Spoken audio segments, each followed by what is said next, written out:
तो चलिए आज हम प्राचीन धर्म ग्रंथों से एक ऐसी कहानी में उतरते हैं जिसमें प्रेम है, बिछोह का दर्द है और एक ऐसी सच्चाई है जो हमारी आपकी मतलब वास्तविकता की पूरी समझ को ही हिलाकर रख देती है। ये कहानी है एक पिता के भ्रम की, एक माँ के टूटे हुए दिल की और एक ऐसे दिव्य रहस्य की जो सब कुछ बदल देता है।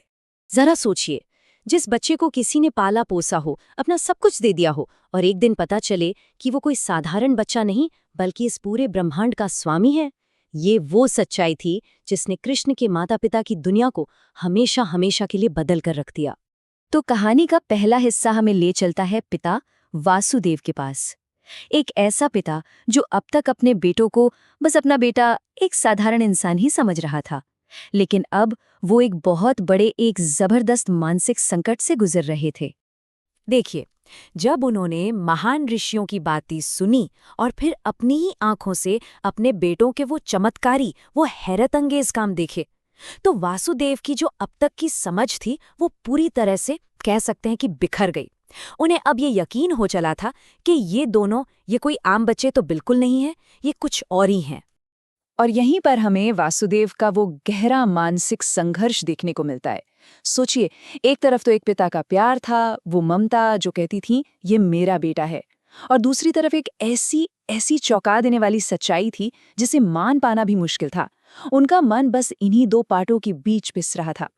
और फिर वासुदेव अपने दिल की बात एकदम साफ साफ कह देते हैं।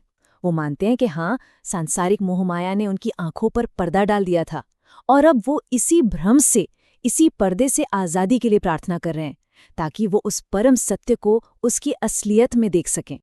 तो सवाल ये है कि कृष्ण ने अपने पिता के इस गहरे, इस अस्तित्व से जुड़े संकट का जवाब आखिर दिया कैसे? क्या उन्होंने उन्हें डांटा? नहीं, बल्कि उन्होंने बहुत ही शांति और प्रेम के साथ उस परम ज्ञान को सामने रखा। कृष्ण की बात का जो सार था वो परमात्मा की अवधारणा पर टिका था। इसका मतलब क्या है? मतलब ये कि इस अस्तित्व में जो कुछ भी है, हर इंसान, हर जानवर, आसमान का हर एक तारा, सब कुछ एक ही दिव्य स्रोत से निकला है। हम सब उसी एक परम सत्य का हिस्सा हैं, बस दिखते अलग अलग हैं। अब देखिए, इस गहरे विचार को समझाने के लिए कृष्ण कितने सरल उदाहरण देते हैं। वो कहते हैं, चांद की जो चमक है, आग की जो गर्मी है, पानी का जो स्वाद है, ये सब असल में मैं ही हूँ। ये सब कुछ उसी एक दिव्य ऊर्जा के अलग अलग रूप हैं और कुछ नहीं। तो मन में सवाल आता है ना, कि भाई एक ही चीज इतनी सारी अलग अलग चीजों जैसी कैसे दिख सकती है? जवाब है योग माया। इसे एक तरह की दिव्य रहस्यमयी शक्ति समझिए जो इस भ्रम को पैदा करती है। यही शक्ति हमारी दुनिया को वो रूप देती है जैसा हम उसे देखते हैं। ये परम सत्य पर डाले गए एक पर्दे की तरह है। और बस कृष्ण के इन शब्दों ने अपना जादू कर दिया। वासुदेव के मन का सारा भ्रम, सारा संघर्ष सब शांत हो गया। उन्हें वो सुकून मिला जिसकी उन्हें तलाश थी। वो उस परम सत्य को समझ चुके थे। एक पिता का संकट अब खत्म हो चुका था। लेकिन जहां एक तरफ वासुदेव के मन को शांति मिली, कहानी वहीं एक बहुत ही गहरे और भावुक मोड़ पर आ जाती है। अब बात माँ की होगी, माँ देव की, जिनकी पीड़ा बहुत असली थी और दिल को चीर देने वाली थी। देवकी के मन में अपने उन 6 बेटों की यादें थीं जिन्हें वो कभी अपनी गोद में खिला तक नहीं पाई थीं। अत्याचारी कंस ने जन्म लेते ही उनकी हत्या कर दी थी और ये दुख, ये दर्द उनके दिल में एक नासूर बनकर रह गया था। देवकी ने सुना था कि कृष्ण ने अपने गुरु के मरे हुए बेटे को भी जिंदा कर दिया था, तो बस इसी एक उम्मीद के सहारे वो उनसे एक ऐसी चीज मांगती हैं जो नामुमकिन लगती है। मेरे मारे गए 6 बेटों को वापस ले आओ। ये एक माँ की दिल को कंपा देने वाली पुकार थी। और अपनी माँ का ये दर्द देखकर कृष्ण और बलराम उनकी ये इच्छा पूरी करने के लिए तैयार हो जाते हैं। और यही से शुरू होता है एक असाधारण सफर, पाताल लोक की यात्रा, जिसे सुतल लोक भी कहते हैं।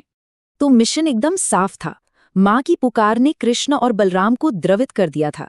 उन्होंने अपनी दिव्य शक्ति का इस्तेमाल किया और सीधा पाताल लोक यानी सुतल में जा पहुंचे। वहां उनका सामना होना था वहां के राजा बलि से, और मकसद था देवकी के 6 पुत्रों को वापस लाना। लेकिन सुतल लोक पहुंचकर जो हुआ वो भी कम हैरत अंगेज नहीं था। वहां के राजा राजा बलि ने उन्हें देखते ही पहचान लिया। वो सीधा उनके पैरों में गिर गए, उनके चरण धोए और अपनी सारी धन संपत्ति, सब कुछ पूजा में उनके चरणों में रख दिया। और यही कहानी में एक और बड़ा मोड़ आता है। कृष्ण एक राज खोलते हैं। वो बताते हैं कि देवकी के वो 6 बेटे वो कोई साधारण इंसान थे ही नहीं, वो तो असल में देवता थे, जिन्हें एक छोटी सी गलती यानी निर्माता ब्रह्मा पर हंसने की वजह से श्राप मिला था। उनकी वो दर्दनाक मौत और फिर पाताल लोक में उनका रहना, ये सब एक बहुत बड़े, एक ब्रह्मांडीय नाटक का हिस्सा था।